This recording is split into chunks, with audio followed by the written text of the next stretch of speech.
Hello, I'm going to start with my previous program. I'm going to change these back to the arrow keys just because I like using the arrow keys a little bit more. But other people may feel differently. Uh, now, what we're going to do is we're going to see that we can cause a problem here.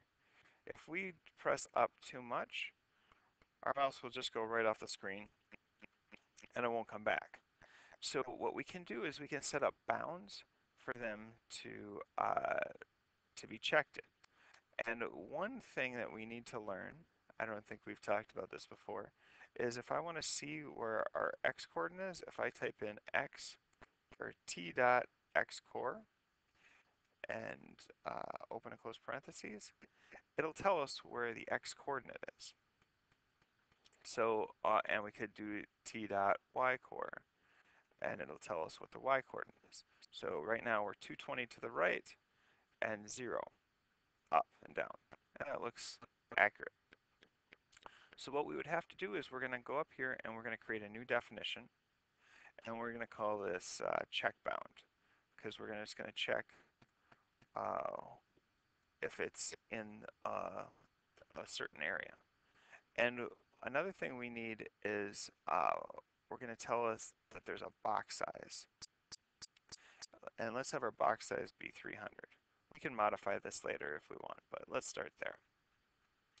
Now, what we'll do is we'll do a global box size, which means we can look at this value here when we're inside of a function. And now we're going to just explain the parameters. All right, to save some time, I paused the video and typed this in, and so I can just explain it, and you can pause your video if you need to type this in. So what this does is we look at the x coordinates, and if it's bigger than our box size, then we're going to go back to whatever the box size was. So if we got to 320, it would come back to 300 because that's our box size, and it would keep the same y coordinate. If the x coordinate got less than negative 300, because our box size is 300, it'd go back to negative 300. And same with our y coordinate. If our x coordinate got if our y coordinate is above the x coordinate or is above 300, then we keep the same x coordinate, but our y goes back to 300. Now, in order to incorporate this, we need to put that in our up and down functions.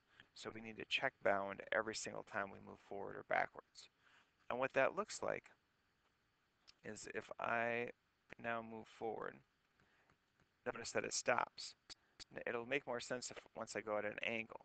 Once I go at an angle, I went too far outside of our box, so it shoots me back. And now, once I hit the top of the screen, you can see that this is our box. And then we're going to hit a point in the corner where it's too big. Right, we're going too far over. And I bet yeah, we hit the edge there. So with 300, this is all, all the space that would let us work in. And we can do things so it doesn't keep drawing the line. We can do a pen up, pen down, so it just shoots back. But this restricts our turtle so it doesn't go off the screen.